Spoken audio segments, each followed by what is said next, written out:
Ya, bienvenidos. Yo les quería contarles un poquito la historia de este grupo, especialmente para que nos están mirando, escuchando. El grupo nace como un esfuerzo para poder darle sustento a un artículo que se envió a la revista Trama, que nos invitó especialmente a la izquierda socialista a escribir acerca del populismo. Entonces leímos La razón populista de Laclau, y los chicos se encargaron también de buscar bibliografía de Íñigo Errejón, Construyendo Pueblo, y del diálogo de acá se construyó las bases de un artículo que ya se envió y que quizás podríamos compartir más adelante con ustedes, ¿ya? Ahora, ese es el inicio. Después de un par de sesiones nos dimos cuenta que tenía proyecto esto, o sea, proyección, y que podíamos seguir autoeducándonos. Y la idea es que pudiéramos abordar algunos temas centrales de lo que constituye la identidad de la izquierda que nosotros planeamos construir, que es el antineoliberalismo. Y por eso nos fuimos al libro de 20 años después, Neoliberalismo con rostro humano, de Fernando Atria. Y la idea de hoy día es comenzar con la introducción y los dos primeros capítulos, y iniciar una conversación fértil en torno a eso, ¿ya? Así que bienvenidos a los que nunca han venido, y podríamos comenzar como hablando o tirando algunas luces de lo que pareció la lectura. No sé, ¿Benjamín? Bueno, así a grandes rasgos, bueno, yo diría, no sé si quieres como que hagamos como una lectura como de las tres partes en general, o primero vamos hablando de la introducción, después pasamos al primero y al segundo. Vamos a una parte general y después nos vamos a los capítulos específicos. Ya. En general, ¿qué te parece? En general me parece sumamente útil la información que hay en estos dos primeros capítulos más la introducción, porque da cuenta de dos problemas centrales a la hora de hablar de neoliberalismo, que son la identificación del factor neutralización y por otro lado el criterio identificatorio para instituciones neoliberales, para saber cuándo nos enfrentamos a problemas neoliberales, qué caracteriza la forma de hacer políticas públicas y la cultura política que eso conlleva el neoliberalismo. Yo diría que en general esta lectura es útil para entender esas dos cosas principalmente. Yeah.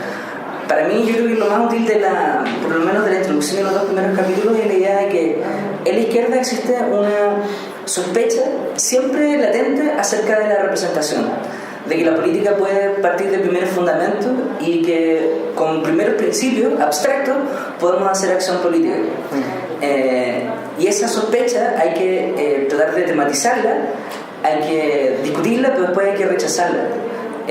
Eso es lo primero. Lo segundo es que para entender un proyecto político uno no puede partir del presente y leer el pasado, que yo creo que es el error del Frente Amplio. Yo creo que el problema del Frente Amplio es que o olvida la historia o interpreta la historia en términos del presente.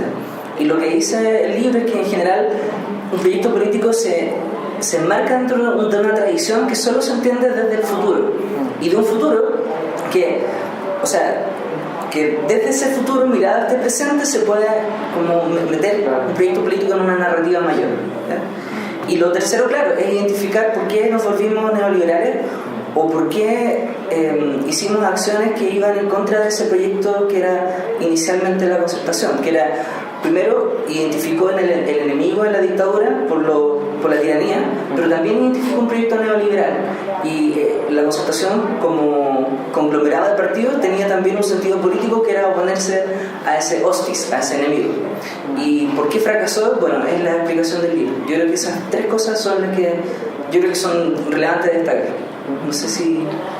O sea, para mí lo más interesante, más o menos en la misma línea de lo que han dicho hasta ahora, es como, en el fondo, la lectura que se hace de lo que significó la concertación, que me parece que o sea, es explícito Adrián decirlo, pero trata de no ser ni la crítica izquierdista que como sencilla, ni tampoco una lectura como autocomplaciente de lo que significó el proceso como de la concertación. Entonces, para mí ese tipo de crítica me parece que es como súper interesante del libro. Eso yo creo que es lo que más me llamó la atención. Lo otro que creo que también es bastante bueno, creo que está en el capítulo 2, esta idea ¿cómo era? La disociación, no me acuerdo exactamente el término, pero después lo busco, pero como en el fondo la necesidad de tú entender el contexto en el cual haces política, ¿cachai? Y la dificultad que tiene la izquierda de repente de poder actuar políticamente, porque la forma en la cual la izquierda quiere que las cosas se organicen, que la vida sea en el fondo, eso es distinta, ¿cachai? Entonces eso como que te pone en una tensión permanente entre lo que tú querís hacer y lo que verdaderamente estás haciendo dado el contexto en el cual tú te movís. Entonces eso me parece como súper interesante, porque de repente también es parte de los problemas que uno como militante también de una organización siente, vive cotidianamente. ¿Te referís puntualmente, por ejemplo, a que la izquierda, cuando hace política en un contexto donde ya se encuentra neutralizado? No, es que sé que creo que están en capítulo 3. No estoy seguro si están en capítulo 2 porque alcanza a leer uno más, entonces quizás está en el otro, pero la idea era que en el fondo ya la diferencia entre derecha e izquierda, como así a rasgos muy generales, era la idea de que la derecha acepta en alguna medida el orden natural como una cuestión positiva o como la única posibilidad, ¿cachai? Y que su política en el fondo significa solamente hacer ajustes dentro de un marco más o menos general que es preestablecido. Entonces para la derecha es muy fácil hacer política, porque hace política en el terreno que ellos quieren hacer política, ¿cachai? En la sociedad que ellos quieren construir. En cambio para la izquierda es mucho más complejo en la medida en que tú quieres que el orden de cómo funcionan las cosas sea radicalmente distinto, pero tú te mueves bajo el orden que actualmente existe, ¿cachai? Entonces eso te genera como complicaciones. Sí. De hecho, en la tradición de la izquierda existe un adjetivo para esto. El infantilismo es un adjetivo con el cual nos insultamos por el hecho de que a veces pensamos por lo menos de los movimientos, de que la política puede ser acción en el mundo sin dar cuenta de las condiciones en las que esa acción se desenvuelve. Porque ¿cómo se puede interpretar el hecho de que el Partido Socialista haya elegido a Guillé como su candidato? Quizá, como yo decía al principio, eso como una acción aislada puede ser entendida como una derrota de la izquierda, pero quizás en una narrativa mayor que implica el hecho de derrotar a la derecha en la presidencial puede ser una acción que tácticamente puede ser mirada en una narrativa de izquierda. Entonces la concertación o la interpretación de qué fueron los 20 años de la concertación está entre medio de esa tensión. Si la concertación pudo haber hecho algo distinto, y si lo pudo haber hecho, la izquierda, o por lo menos la ultraizquierda, dice que en realidad eso califica para decir que la concertación fue neoliberal, pero también el hecho de que esta ultraizquierda no da razones de por qué la política tenga que a veces adecuarse a la realidad en la que vive, pero en una tensión que siempre tiene que estar viva la izquierda, y es que nosotros aunque nos movamos en un terreno ajeno, nosotros tenemos un proyecto político que trasciende por lo menos el presente y que solamente desde el futuro se va a entender como un proyecto alternativo. ¿Sí? Isa, ¿tienes alguna impresión del libro? Yo en verdad no sé muy poco, vine igual como para empezar a meterme en la discusión, pero... Yo quiero decir algo, si es posible. Sí, por supuesto. Bueno, yo no alcancé a leer Gracias. No alcancé a leer el libro, o sea, los capítulos, porque me enteré ayer de esto.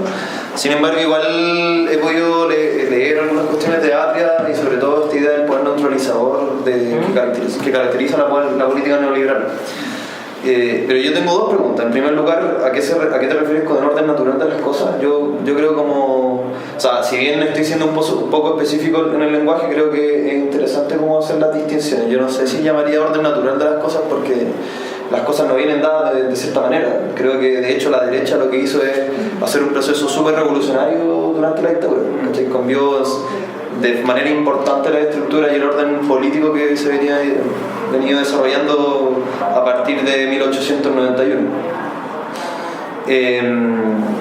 Pero respecto a la política neutralizadora en particular, yo, si bien comparto la crítica que hace la izquierda fuera extra una mayoría a la concertación, que los términos de ese resultado fue una política neoliberal, yo creo que hay que poner matices siempre, como que hablar de que en la concertación hubo un solo espíritu, creo que es falaz. Creo que es lo que hace el Frente Amplio con la nueva mayoría precisamente, como identificar al Partido Comunista, a la Izquierda Ciudadana, incluso a los compañeros del Partido Socialista con el mismo espíritu de la democracia cristiana o incluso con el mismo espíritu de la derecha. Creo que es como una falacia importante en la cual ha caído la izquierda durante todos estos años.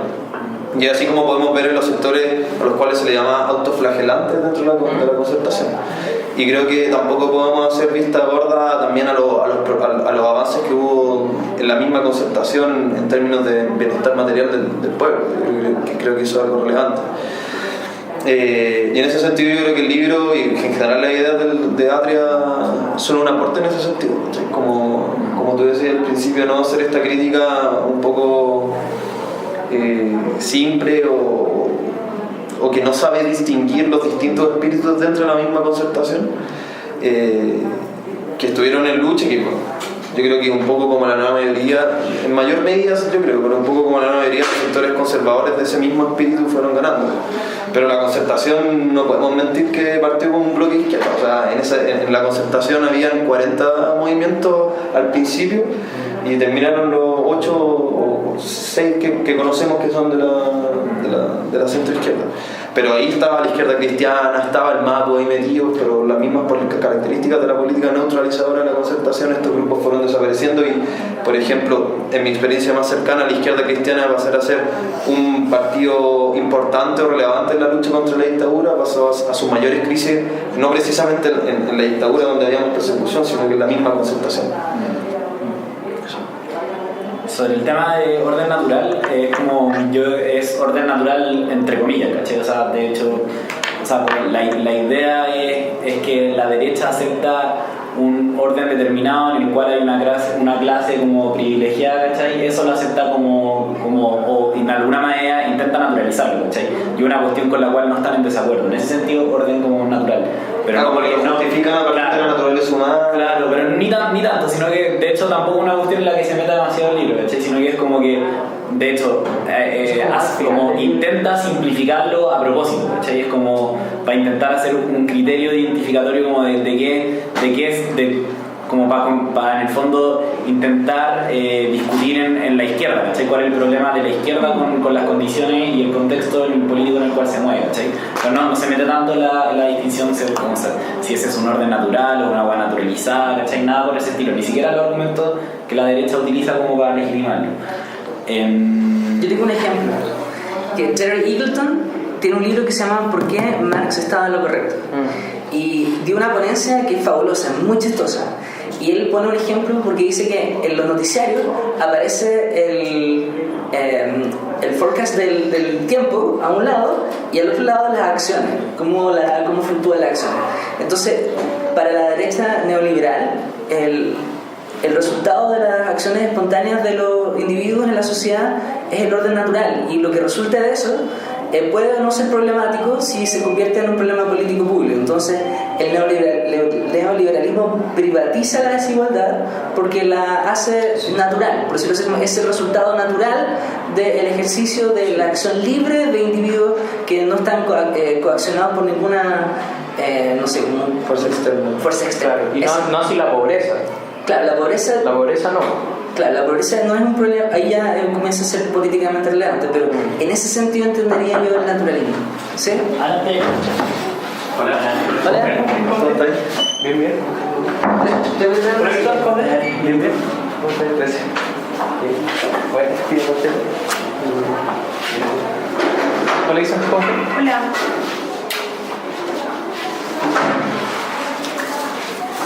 ¿Acento? Puede ser por aquí, porque estamos... Te pasaron una bala así y así. Entonces, para redondear la idea, la derecha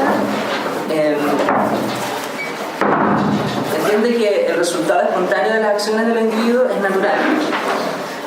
Por lo tanto, el rol de la política es actuar en los márgenes de ese orden natural, corrigiendo los resultados más aberrantes de ese orden natural, que es el mercado. Entonces, por eso la pobreza es un problema para la derecha, porque es un resultado que moralmente no se puede aceptar como por nadie, ¿sí? pero no la desigualdad. En cambio, para la izquierda o para un proyecto político de izquierda, la política es el medio o el vehículo por el cual uno construye una sociedad donde individuos que tienen mutuo reconocimiento pueden lograr un mundo que es distinto al que recibimos por herencia, ¿sí? Y el rol de la izquierda es rescatar todo lo bueno de lo que hemos recibido históricamente. Esas son palabras de Hannah Arendt, y tratar de pasar al futuro solamente lo bueno depurado. ¿Sí? Esa es como la idea del orden natural que maneja el libro. ¿Sí? Oye, tengo una pregunta ¿Dónde encontraron el libro? Al final lo pudiste comprar en alguna parte. Acá en José Miguel de la Garra, en la Metales Pesados. Ahí está. Sí, está, pero no sé. ¿La que está pegadita a la alberca? No, está acá en José Miguel de la Barra. Ah, Pero hay una debajo del Alberto, po. sí. José Miguel de la Garra está. Oye, ojalá esté la del Alberto para que mi mamá me lo saque con descuento. Oye, bienvenido. Estábamos recién abordando como ciertos aspectos generales del libro, de cuál era nuestra impresión de la lectura y cómo podíamos eso transformarlo en una discusión acerca del presente. ¿Sí? No sé si, bueno, claramente el libro está todo como Sí, pero yo lo leía siempre. ya. Sí, ahora le pegué el día entre ayer y hoy día la repasada los capítulos que... La impresión general del libro, especialmente porque esto cuenta la historia no solamente de la concertación, sino de la debacle de la elección de Piñera. Entonces es interesante leerlo con la distancia del tiempo. Sí. ¿Qué impresión te da? Yo cuando lo leí en 2013 la verdad es que quedé bien impresionado en realidad, porque yo tuve intro con Atria, de hecho soy ayudante de él hasta el día de hoy, y cuando lo leí quedé muy impresionado porque yo siempre había tenido ciertas intuiciones respecto al papel de la concertación, la derecha, movimientos sociales, intuiciones, ¿no? Pero una vez que leí el libro, como que esas intuiciones se volvieron más conceptuales, por decirlo así, más sistemáticas, como que unas se explicaban a otras. Entonces, creo que un buen diagnóstico de lo que fueron los 20 años y en realidad explican problemas que hasta el día de hoy siguen presentes. El tema del TC, del control de constitucionalidad, las trampas constitucionales. Después, bueno, Atria siguió escribiendo de eso y de hecho, en el libro Democracia y Neutralización desarrolla más o menos la misma idea como la profundización. Sí, más técnico, pero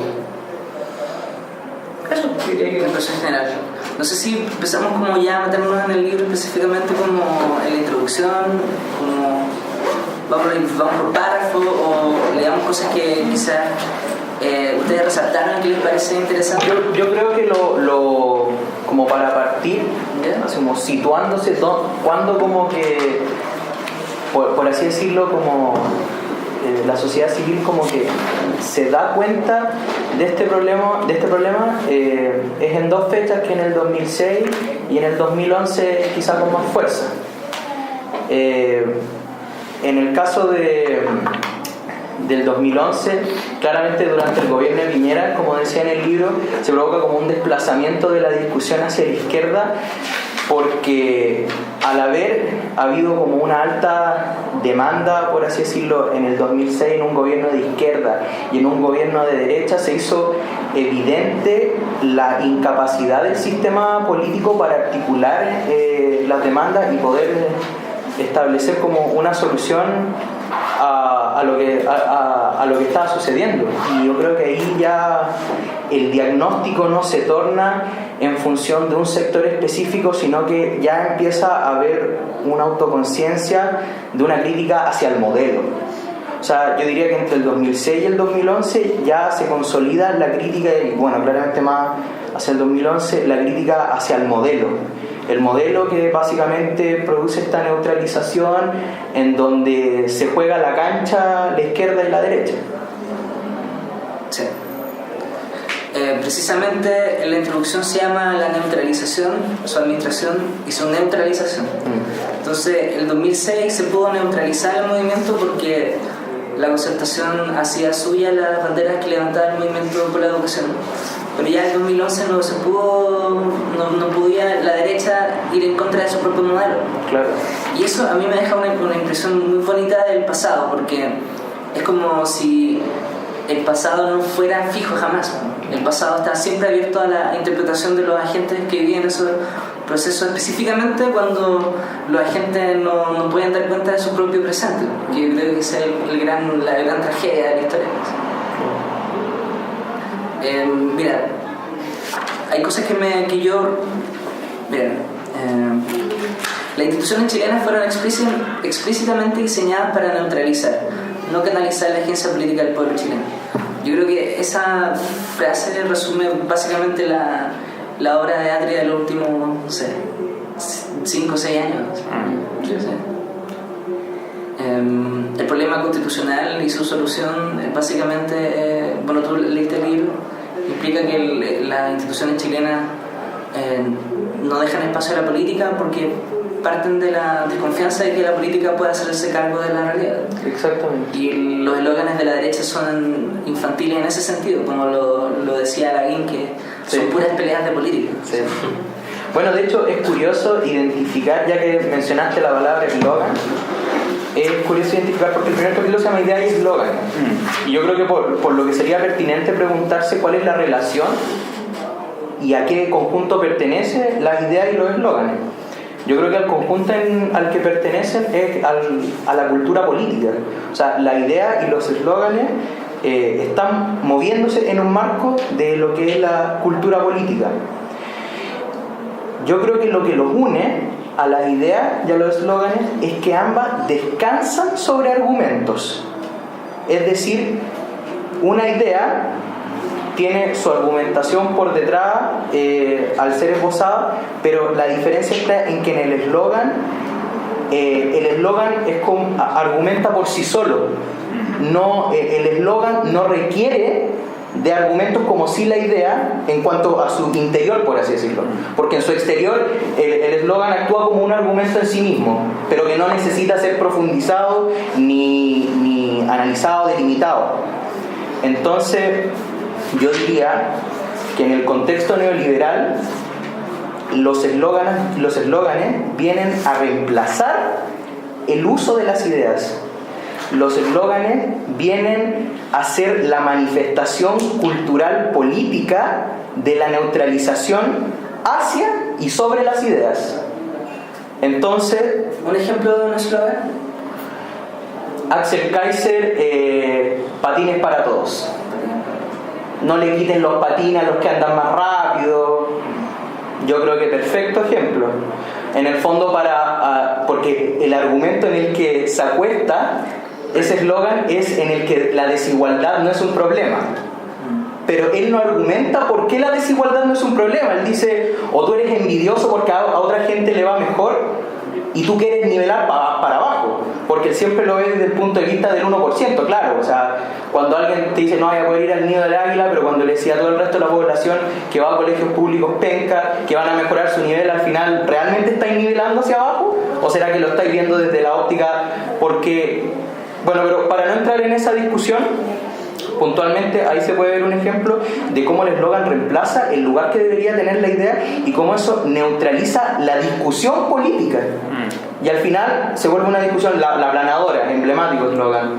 Entonces al final la discusión pública pierde sentido y se va caricaturizando poco a poco, como de hecho pasa en los debates de Axel Kaiser con Fernando Atria, y Fernando Atria le dice abiertamente con el verbo divino: tú vienes aquí a hacer publicidad, esto es propaganda, tú aquí no me estás debatiendo ideas, tú haces caricaturas, tiras Corea del Norte, Cuba, pero no se refiere a ningún argumento que él esté esgrimiendo en ese puntual momento.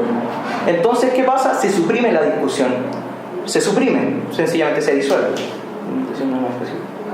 Eso.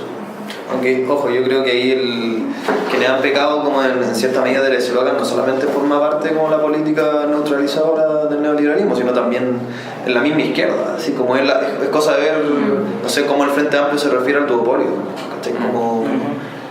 Bueno, es que, ojo, hay una frase muy buena de Adri que dice: la neutralización forma parte de la conciencia de la izquierda en Chile. Y yo creo que eso da cuenta de lo que tú refieres. No somos solamente nosotros, es una cultura política que es horizontalmente válida, por así decirlo, real, efectiva. Y ahí también tenéis como la función pedagógica de las instituciones. En el fondo, si tú estás ahí haciendo política y eres formado políticamente bajo instituciones neutralizadoras, entonces eso también va a generar esa forma de hacer política.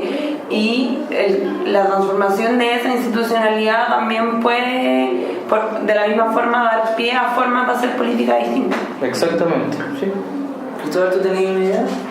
No solamente con respecto a lo que decía el Juan, que yo también estoy de acuerdo con eso, o sea, y un poco en la línea de lo que decía el Benja y la Isa, que ¿sabes? Es una cuestión que ya es transversal, y es que la política en Chile se hace bajo ciertos términos, ¿cachai? Y la política en Chile es política, espectáculo mediático nomás, ¿cachai? Entonces, lo importante es la cuña, lo importante es el candidato, el periodista, los personajes, claro, antes de la idea. Claro, lo importante es cuánto vende una marca, pero no hay un debate de ideas, ¿cachai? Eso de sustancia, no hay proyectos, ¿cachai? O sea, de hecho, no hay nada más claro que la situación actual en la que está como la izquierda, la política universitaria en general, yo creo. Bueno, la política universitaria, que sí. Pero la izquierda, la centroizquierda, las coaliciones ciudadanas, lo que sea, pero están en un... El PS en el último tiempo, incluso. Claro. ¿Qué más claro? Que aún no ha habido una transición, o no sé si hay una conciencia de que es necesaria una transición a formas políticas distintas, por una cultura política distinta. Yo creo que aún seguimos, o sea, somos herederos todavía hay estas instituciones neutralizadas, entonces es muy difícil pensar fuera del marco cultural definido por ellas. Claro. A mí me gustaría como tomar un eslogan que fue muy importante en su tiempo, y es el hecho de que los políticos tenían que preocuparse de los problemas reales de la gente. Porque yo creo que, bueno, si los eslóganes abrevian o esconden argumentos, detrás existen argumentos, pero que se suponen por el interlocutor. Entonces yo te digo, claro, la política debe encargarse de los problemas reales, es porque en general el argumento, los políticos se encargan de problemas abstractos y solamente están peleando, y lo correcto es encargarse de las cosas. Ahora, el sustrato y el fundamento último de eso es profundamente neoliberal, por el hecho de que descansa en una idea de la política como administración tecnocrática de un orden que es dado. Entonces la postpolítica entiende que en general lo único que podemos hacer es actuar por los márgenes, como yo había dicho adelante. Entonces yo creo que ese es uno de los eslóganes que más ha calado en la derecha y la izquierda, y en ese sentido la izquierda se derechiza cuando entiende que la política es pura gestión. Exactamente, sí. De hecho, la neutralización, yo diría, una de las peores consecuencias que se manifiesta en la cultura política, como decíamos, es que justamente entiende la política como administración, como instrumentalidad, pero no dotada de contenido, de algún sentido o un horizonte político. Y eso incluso lo podíamos ver en lo que fue la precandidatura de Fernando Atria, que uno de los elementos distintivos era justamente primero las ideas, primero el programa y después el camino, básicamente, porque la cultura política viene haciendo las cosas al revés hasta ahora. Como decíamos, primero está la persona, la marca, quien vende, y después ve cómo se llena, pero en el fondo es poner la carrera ante los bueyes, usando un eslogan.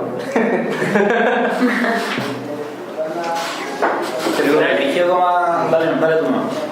Es que quiero cambiar de tema, no sé si tú quieres. No, yo solamente una acotación muy corta, pero Brigio, ¿cómo ha calado el eslogan de los problemas concretos de la gente? Un lenguaje como que es muy asumido como transversalmente en el espectro político, o sea, como... Y es... Al final, como no hay disputa ideológica y se reasume que hay ciertos elementos del sistema que son inmodificables, yo creo que eso está relacionado con que se entienda como administración, por el final decir, no sé, nadie discute sobre abolir las relaciones de explotación, eso no está en la palestra pública. No, porque ese preocuparse de los problemas de la gente esconde que esos problemas de la gente son expresión y son como síntomas de un modelo. De hecho, dicho filosóficamente, la naturaleza representa el horizonte, el límite por el cual se puede pensar dentro del liberalismo. Sí. Entonces, si la naturaleza está como límite, entonces mejor vamos para la casa y dejemos que se administre sola el asunto. O reordenemos la cosa de la mejor forma posible. Claro, de lo mejor que se pueda. ¿Sí? En Mm. cambio, yo creo que en ese sentido el marxismo como una teoría crítica y también el feminismo y todas las teorías que el siglo XX como deconstruyeron esta idea de naturaleza. Por ejemplo, hoy en día el feminismo asume que la mujer no es un producto natural, o sea, la mujer, en palabras de Beauvoir, no nace, ¿sí? Uno no nace mujer, uno se construye como mujer. Entonces, en ese sentido, para las teorías críticas y especialmente para el marxismo, el horizonte no puede ser lo natural, y en ese sentido toda teoría crítica tiene que dar cuenta de ese como presupuesto epistemológico del liberalismo. ¿Sí? Ojo, yo creo que ahí también hay una tentación, como que tiene que ver un poco con la sobreideologización de las discusiones. Creo que igualmente, a pesar de que no podemos entender la política de una manera meramente clientelar, en donde tú me das el voto y yo te doy como, no sé, un microondas, que en lo que finalmente se transformó en la política municipal durante estos años de transición, creo que también tiene que tener la política una conexión con eso. Es que la política es en parte instrumental, pero no es solamente instrumental. Claro, porque, no sé, yo me imagino en la política universitaria, uno no puede imaginar un representante de generación sin que haga la pega también que tiene que ver con la vida cotidiana de los estudiantes, ¿cachai? Como, que tenga no sé, por las pruebas al día, también tiene que tener un sentido ideológico, político, pero tiene que tener conexión con eso. Yo me imagino que también la política partidaria a nivel nacional tiene que ver con eso. Claro, no hay que yo creo que la balanza. Por eso la política de izquierda durante este tiempo en cierta medida fue tan minoritaria, como por decirlo de alguna manera, porque no se planteaba tampoco como esa cuestión institucional que tiene que ver con el poder, ¿cachai? Pero yo de todas formas creo que según un prisma marxista ortodoxo radical, por decirlo así, debiera asumir que lo que son los problemas concretos de la gente emanan de problemas estructurales mucho más profundos.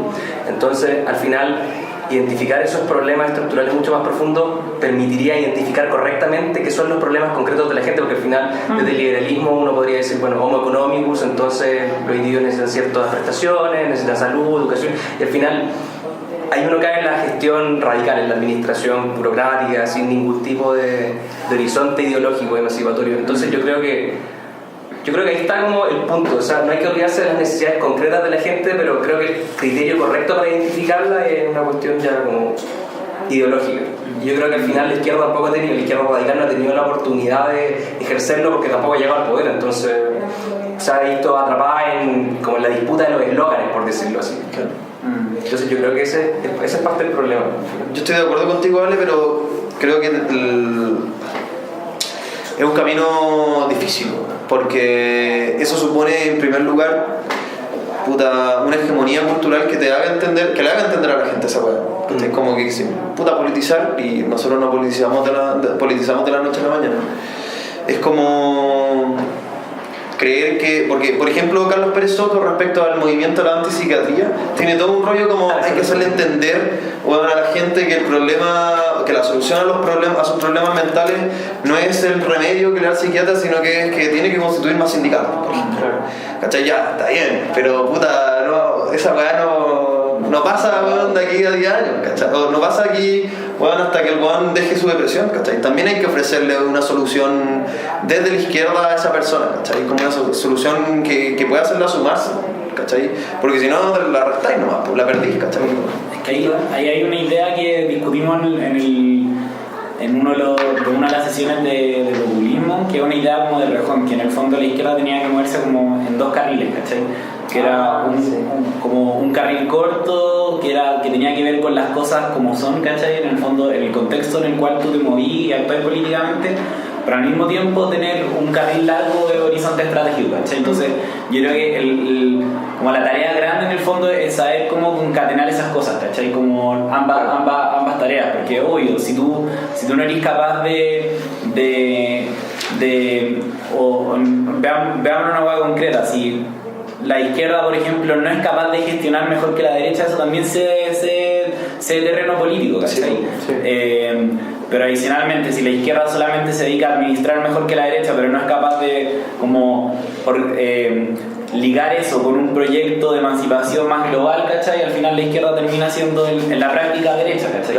Entonces yo creo que esa es como la dificultad que tiene, y yo creo que es parte de la crítica que hace Atrio como en neoliberalismo con rostro humano, la posibilidad como de entender cómo uno actúa en el presente en torno como a una narrativa de futuro, ¿cachai? Yo creo que ese es gran parte del problema.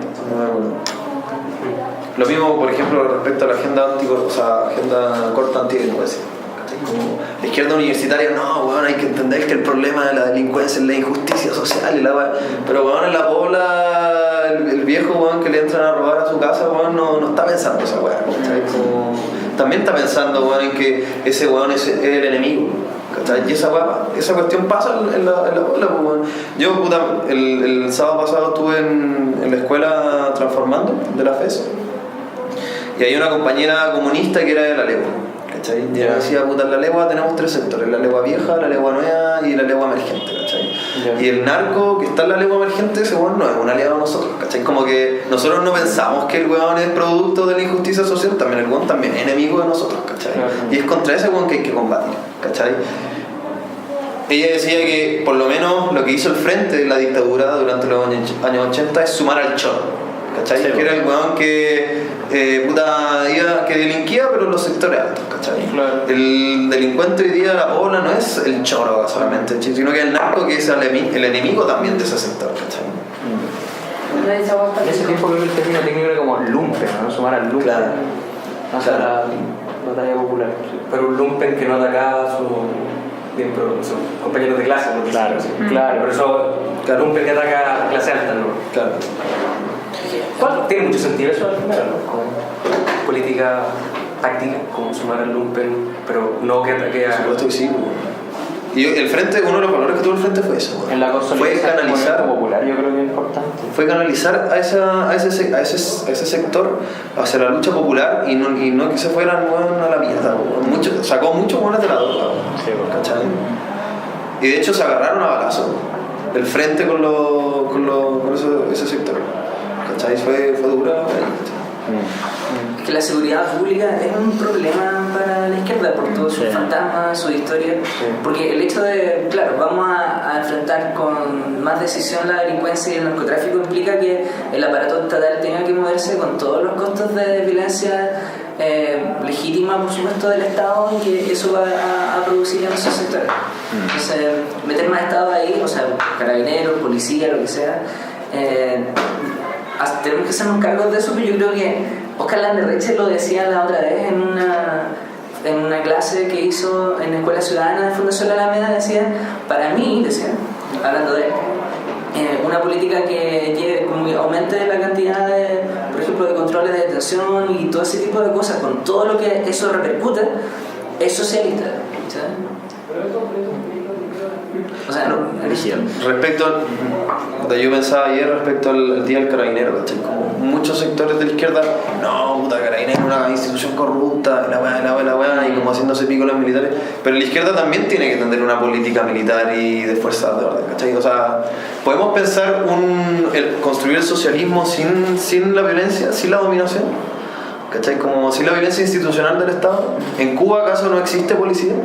¿Cachai? En Venezuela, no sé, imaginemos, bueno, la misma Unión Soviética, yo no comparto la forma en que se implementó el socialismo, pero pensar, yo creo que también tenemos que pensar eso, ¿cachai? Como no se trata aquí de negar la violencia pública, que a mí me parece que es legítima, sino como la crítica histórica hacia la institución más que hacia la institución misma, por decirlo de alguna manera.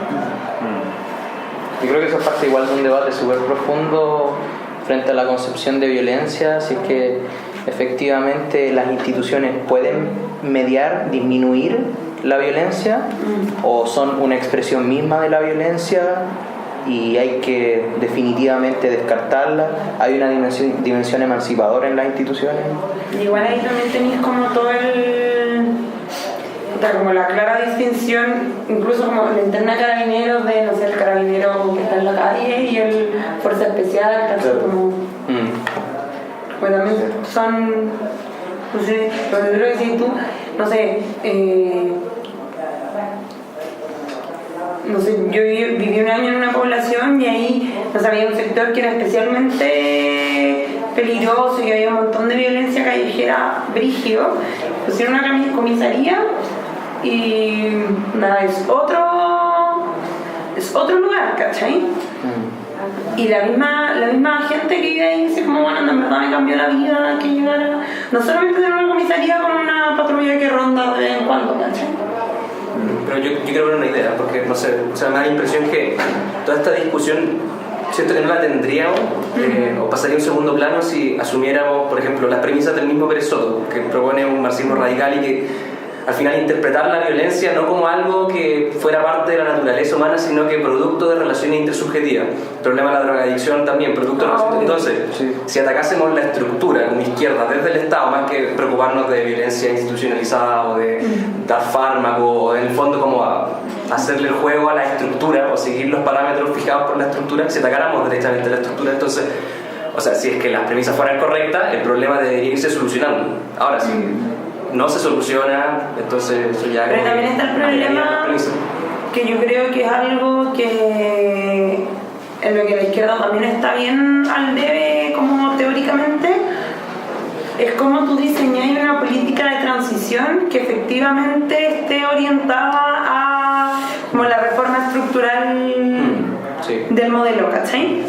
Claro, porque en el fondo... o sea, claro, como en el fondo todos tenemos claro que esto implica plazos súper largos, ¿cachai? Pero si tú hoy día atacáis como estructuralmente pensando en ese largo plazo, claro, tenéis que, como toda la generación actual, que en realidad va a seguir en lo mismo, ¿cachai? Y por otro lado, como lo que decía el Juan Criante, es una cuestión que tácticamente no te da rendimiento político como para que sea una cuestión que tú efectivamente puedas impulsar, ¿cachai? Entonces es súper importante el diseño de la política de transición. Claro, porque lo otro sería quedarse como en la posición que incluso Atria como describe en este libro, como del infantilista revolucionario que está esperando que las condiciones, o sea, que está esperando la revolución nomás, ¿cachai? Pero que no puede actuar políticamente en otro escenario nomás. No se hace la pregunta por el qué pasa mañana. Claro, y no puede, o sea, no puede dar cuenta del escenario en el cual se mueve, ¿cachai? O sea, es solamente como tener claridad de qué es lo que quiere, como que el problema es estructural, pero no es capaz de actuar políticamente en un contexto determinado, ¿cachai? De hecho, yo una vez discutiendo con el vicepresidente del Centro de Alumnos de Filosofía, donde yo estoy, el Alberto, fue súper curioso porque llegamos a ese punto de la discusión y su respuesta fue un concepto que yo lo encuentro súper pintoresco, que es el misticismo de la violencia, que es como que una suerte de que a través de la violencia todo por alguna razón va deviniendo solo y que no es necesario preguntarse por el qué pasa mañana después que nos tomemos el Estado y las manzanas van a caer solas.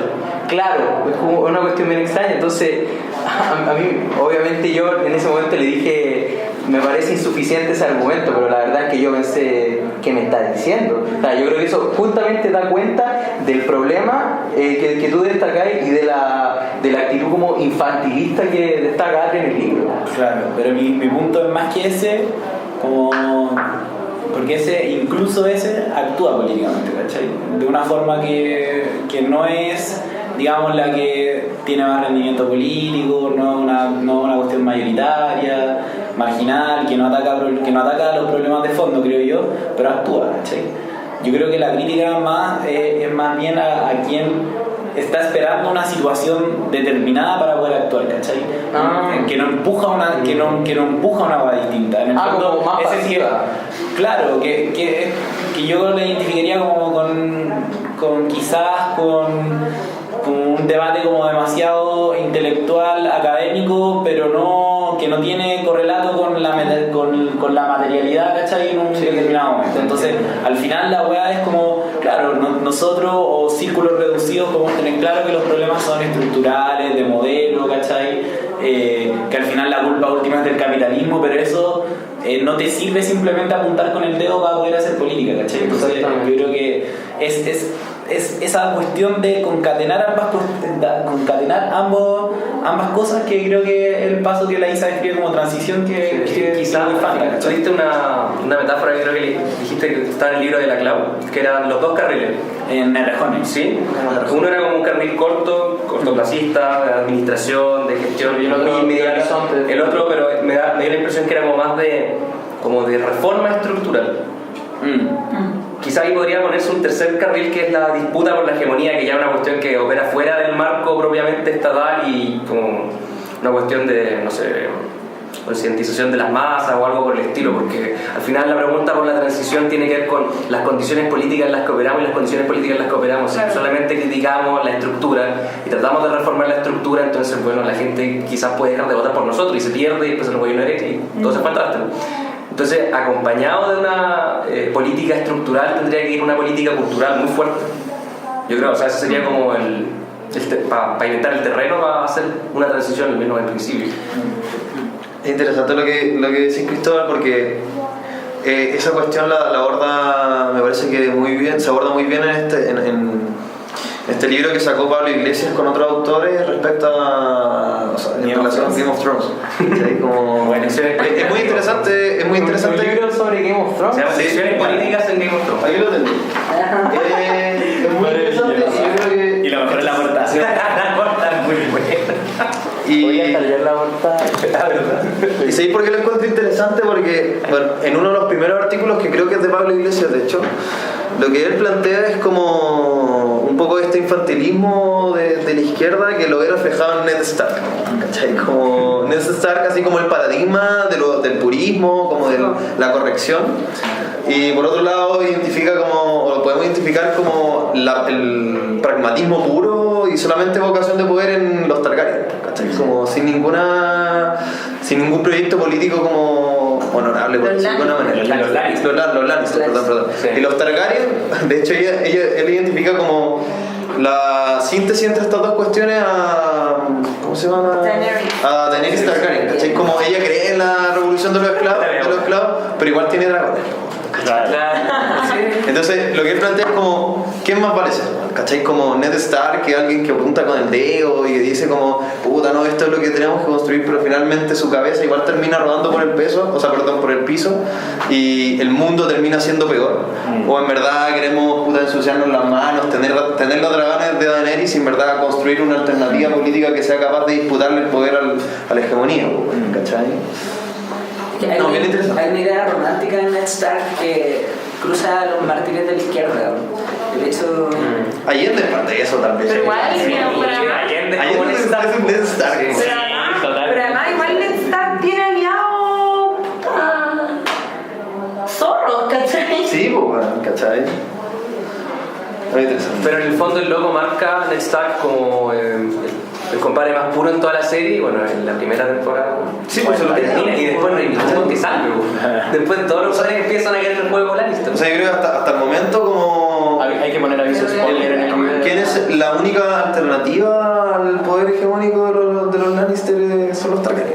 Claro. Pero al final igual yo quiero hacer una distinción un poco sutil, que al final igual Daenerys Targaryen quiere ser reina, los Lannister quieren tener un rey, Tywin quería ser rey, no sé, Jon Snow quiere ser rey, todos quieren ser rey, pero al final lo que busca un socialista no es elegirse él en rey, pues es una cosa más radical, más profunda todavía.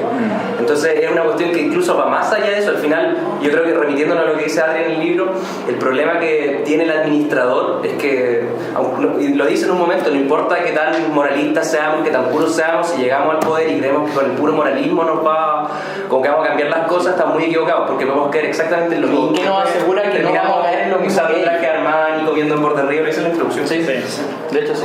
o sea, igual Jon Snow ha tratado de modernizar los espacios de decisión del muro.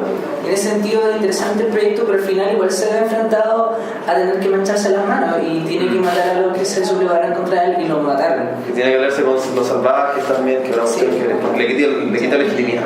Claro, le quita legitimidad, pero al final la acción política está en el mundo o en el mundo ficticio de Game of Thrones y tiene que dar cuenta de sus propias como contradicciones y los límites a los que está sujeto, como lo que dice Cristóbal, que uno juega en el tablero ajeno, y con esas piezas uno tiene que tratar de construir un juego a largo plazo, pensando en ganar. Bueno, ahí también hablando justo de tablero, en este libro también hablan de como... Pablo Iglesias tiene un artículo que es como la política como ajedrez o la política como boxeo. Rejón también toca eso. Y Rejón va más allá, ¿cachai? Como que dice, como porque Iglesias dice como que lo que en el fondo tú necesitas es política como ajedrez, ¿cachai? En cambio la política como boxeo es puro choque. Pero Rejón dice, no, lo que tú necesitas no es política como boxeo ni como política como ajedrez, lo que tú necesitas es cambiar el tablero, ¿cachai? Porque si no la weá en el fondo termina de producir los mismos términos. Cambiar las reglas del juego. Claro, cambiar las reglas del juego. Pero saltándome más allá de eso, yo creo que como volvería a una cuestión del libro que es respecto al neoliberalismo y cómo tú entendí un paso que tú das en una situación concreta en un momento futuro, ¿cachai? En el sentido que Atre decía como que se necesita un cierto criterio para tú identificar cuándo estáis dando un paso atrás, cuándo estáis dando un paso adelante, por qué estáis dando el paso atrás, por qué estáis dando el paso adelante. Y yo creo que tener esa claridad es súper importante como para poder saltar el problema que tú tenís respecto a cuando estás en posiciones de administración de poder, ¿cachai? Porque si no tenéis esa claridad, no hay ninguna posibilidad en el fondo de que nosotros hagamos las cosas de manera distinta, ¿cachai? O sea, vaya a terminar al final comido por las weas de la máquina, de la facticidad, ¿cachai? Vaya a hacer las cosas en términos más o menos similares a como se están haciendo actualmente. Entonces yo creo que ese criterio es súper importante o al menos tener la claridad de cuando tú sabes que hay un paso atrás y por qué lo diste, y cuando tú hay un paso adelante y tengáis claro que lo estáis dando, ¿cachai?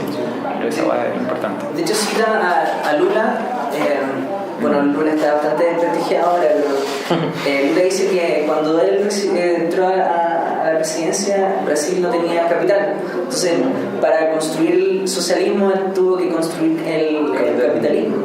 Y en ese sentido, eso cambia completamente los términos en los que nosotros discutimos el financiamiento compartido y el CAE.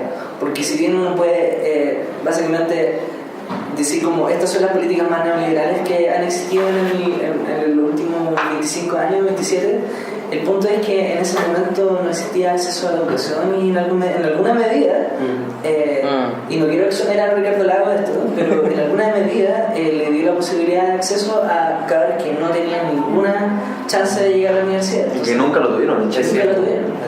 Bueno, y eso forma también parte del proyecto de cómo ampliar la oferta educativa que... Es relevante cómo hacerlo, en el fondo lo importante era el resultado. Ampliarla. Claro, ampliarla. Claro, como Chile quería hablar. Claro, No, y el costo de eso fue al final la calidad, que es lo que hoy día... O sea, metiste a los bancos en la educación y mandaste toda la mierda. Claro. Pero el punto, o sea, olvídate el cara. Pregúntate la idea de cómo en algún momento tú tenés que, ¿cachai? Como ampliar la matrícula escolar y tenés que, vais a tener que de alguna manera ir en contra de tu propia, o de los principios, o chocar con tus principios, o a veces incluso sorprenderlos. De ahí se derivaba la idea que podríamos estar como en un momento presocialista, entendiéndolo en esos términos. O sea, es interesante que en 50 años más esta elección puede ser como el preámbulo o la prehistoria de un socialismo, ¿sabes? O de una socialdemocracia a la chilena. Claro. O puede también serlo una forma de entrada y profundización al neoliberalismo. Yo creo que Sí. es un poco pretencioso decir que estamos en un momento histórico que nunca se ha vivido, pero igual es interesante como para la historia reciente chilena lo que se va a jugar ahora. ¿Sí? Bueno, de hecho la elección presidencial va a dar cuenta de, yo creo que en gran parte de eso. O sea, si es que va a ser como la primera luz que nos va a dar cuenta hacia dónde está direccionándose el proceso, si efectivamente hacia el paso de una socialdemocracia o hacia una profundización del modelo. Y lo otro, además, que yo creo, como para evaluar la concertación, es que, claro, porque es muy fácil decir como no, llegaron al poder, se acomodaron y en verdad quieren como mantener sus nichos de poder y no transformar como el modelo. Pero igual yo creo que cuando uno se enfrenta políticamente tiene que enfrentarse como a la mejor versión posible y esa claramente no es la mejor versión posible, ¿cachai? Y esto igual no leí el libro, así que no sé si lo dice, pero se lo he escuchado otro par de veces como... Yo creo que también hay una lectura de lo que fue no solo la concertación, sino la renovación socialista en todo el mundo, de puta, como un profundo sentimiento de derrota, ¿cachai? De en verdad no hay opción al capitalismo y lo único que queda es... La democracia es la medida de lo posible. Claro, como que la cuestión no sea tan cruda, ¿cachai? De ahí la humanización del... Claro, y yo creo que esa es una lectura errada, pero igual es una lectura comprensible, ¿cachai? Como comprensible en un contexto histórico determinado, ¿cachai? Sí. Y también, por ejemplo, sumando un poco eso, no es como por defender a la concertación, pero también hay que recordar que en un principio está Pinochet como comandante en jefe de las Fuerzas Armadas, o sea, llegar y establecer como... vamos al socialismo. Claro, vamos al socialismo, o sea, conllevaba un peligro enorme de que te pudieran dar un golpe de nuevo. No, y lo otro además que yo creo que ese sentido profundo de que en realidad no hay alternativa al capitalismo es una cuestión que está súper arraigada en la población chilena, ¿cachai? Y una de las grandes tareas de la izquierda en este minuto, creo yo, es precisamente mostrar que como que sí hay alternativa, ¿cachai? Sí. Bueno, yo encuentro interesante de la concertación como esta idea de la construcción de la izquierda con el centro, y creo que Atria lo toca acá por uno de los subtítulos que vi, que se llama La unidad política y social del pueblo, que era precisamente, yo creo que eso me imagina a mí uno de los mayores errores de la unidad popular, que tiene que ver con intentar construir un programa socialista con un tercio del país. Precisamente, ¿cuál era la tesis de construir el socialismo con un grupo mayoritario? No era la de Allende, o por lo menos no era la Unidad Popular, sino que era la tesis de Tomic. De hecho, como el eslogan de Tomic era la unidad social y política del pueblo, la unidad entre el pueblo cristiano y el pueblo marxista. Sí. Y creo que la concertación, no sé en qué medida lo toca el libro, pero también muestra un avance en ese sentido, ¿cachai? Como construir un proceso entre la democracia cristiana y el Partido Socialista, siendo que habían sido enemigos acérrimos antes de la dictadura. Creo que es un avance, a pesar de lo nefasto que creemos que es la concertación para la construcción de una alternativa socialista. Bueno, y de hecho yo coincido contigo plenamente y creo que eso tiene mucha vigencia hoy en día, sobre todo respecto a la derecha fascista que está apareciendo en otros lugares del mundo, con Marine Le Pen en Francia, Trump en Grecia, Amanecer Dorado, creo que se llama. Sí. Al final, yo creo que el centro aquí va a salir perdiendo. O sea, el centro se va a terminar tirando para algún lado. Como lo que pasó en Alemania, como lo que pasó en Italia, al final marxista, fascista y el centro. Y el centro se tiró, ya sabemos para dónde. Yo creo que una tarea importante hoy en día es tirar al centro para que es como trabajar con el centro, tensionarlo y acercarlo para que el momento en el que hubo caiga para acá y no con el Pen contra. De hecho, Adria lo dice así como es una preocupación muy como sentida en el libro, ¿cachai? Como el hecho de la articulación de estas dos tradiciones que convergen en el proyecto de la concertación, ¿cachai? Pero como que Adria dice en algún momento como que hay que rescatar a la concertación con minúsculas de la concertación con mayúsculas, ¿cachai? Como de lo que significa la articulación de esas tradiciones con el proyecto político que la práctica representó, ¿cachai? O sea, como que eso en el fondo es lo que hay que hacer, o sea, ¿por qué como hay la razón de la convergencia tiene que ver con el enemigo común de la dictadura y como su brutalidad, pero también en cierto sentido, como decía el Gadi antes, tiene que ver, en una primera etapa al menos, como con el modelo económico que también que implantó la dictadura, ¿cachai? Pero esa cuestión, y esa es como la preocupación del libro, es como pareciera que va decayendo con el tiempo, ¿cachai? Y la pregunta es como, ¿por qué esa cuestión se hace así, ¿cachai? Y la respuesta como de defensor de la concertación es que eso es socialdemocracia en la medida de lo posible, y el crítico es como neoliberalismo con rostro humano. Eso es como el autocomplaciente. O sea, de hecho, el crítico es un poco más radical. Claro, el crítico se vendieron al neoliberalismo derechamente. Claro. Pero bueno, igual hay una parte como del libro que de los capítulos que tenemos que analizar que como es bien buena, que analiza como en concreto reformas impulsadas por la concertación y por qué son expresión de lo que se llama neoliberalismo con rostro humano, ¿cachai? Toca el auge, el financiamiento compartido, las reformas laborales, la constitución, y el análisis es puta excelente, así como nada que negar, ¿cachai? O sea, de hecho lo complementa después con el libro que sacó ahora último, pues, el Democracia y Neutralización. De hecho, mucho más técnico, mucho más exhaustivo, explicando cómo la neutralización opera en cada uno de los proyectos. Claro, porque por ejemplo en el auge destacaba que el proyecto presidencial tenía una cierta idea de un nuevo programa de salud que sentara las bases en el fondo de un programa de salud universal. Sí, claro. Pero que esa hueá fue como frenada por la derecha y que finalmente el proyecto no prosperó. Pero también hay otros proyectos que venían de la propia concertación que ya venían como previamente neutralizados en el fondo, ¿cachai? Como parte del mismo proyecto. Podríamos ir más o menos dando algunas palabras de cierre y podríamos ir planeando también cuántos capítulos vamos a leer la próxima semana y si vamos a añadir algo más. Bueno, ya saben, estas sesiones están quedando grabadas, así que también pueden compartirlas con amigos que quizás se quieran sumar a estos espacios de deliberación y debate. O sea, más debate que deliberación, porque en realidad nada cortado. No sé si alguien quiere como redondear alguna idea. Yo quiero sumar una última cosa más que recapitular, y es como hacer más explícito el criterio identificatorio de las instituciones neoliberales, que es como un criterio tripartito,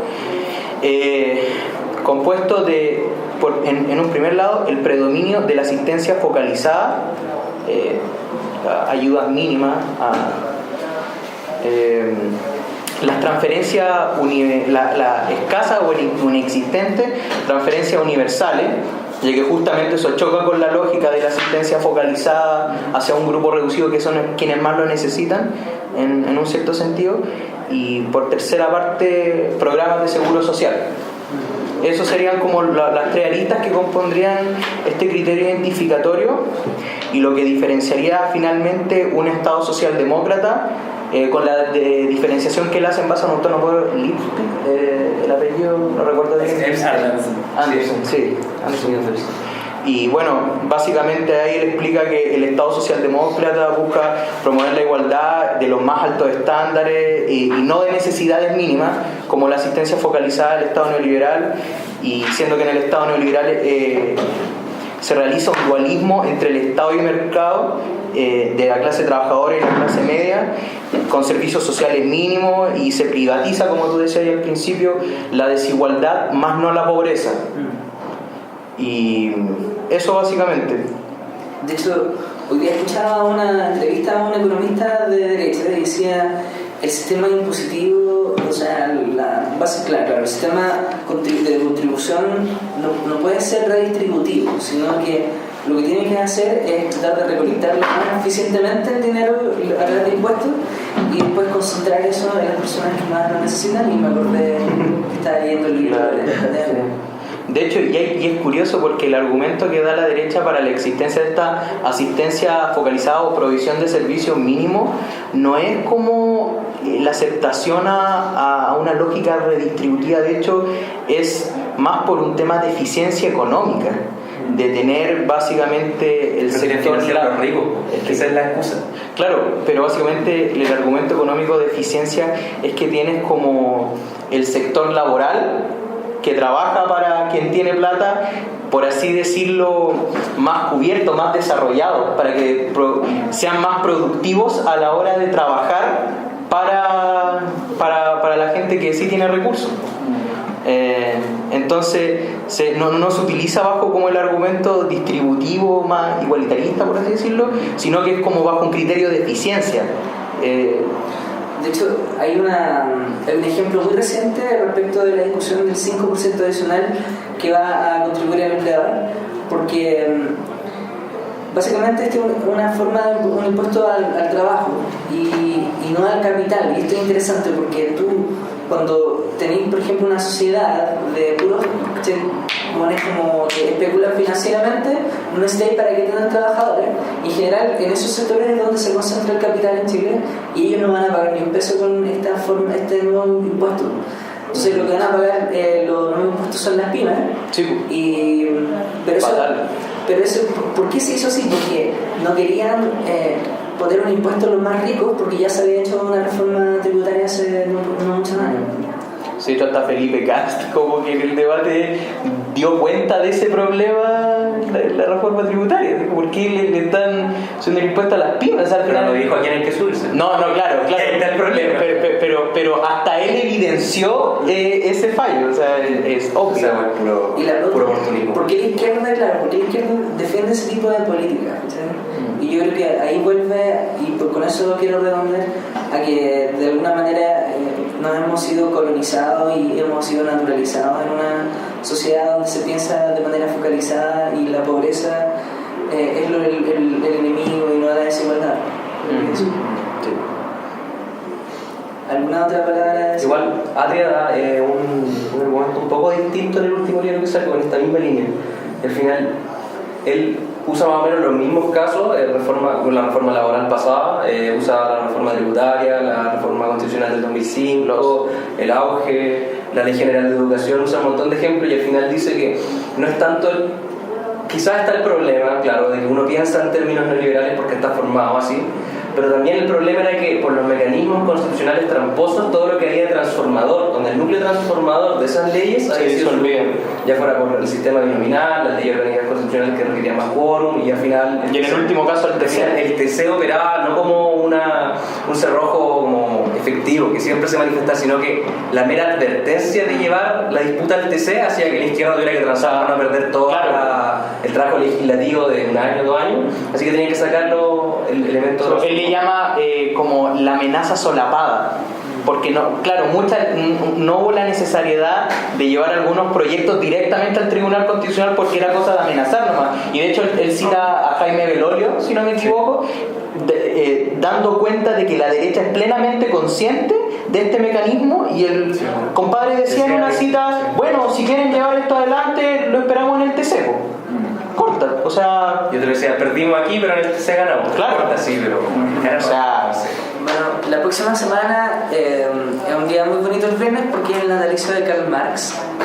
Hermoso. Nace un 5 de mayo, así que podemos también traer algo para celebrar, una bebida, una papa frita. Yo creo que ha sido una buena sesión.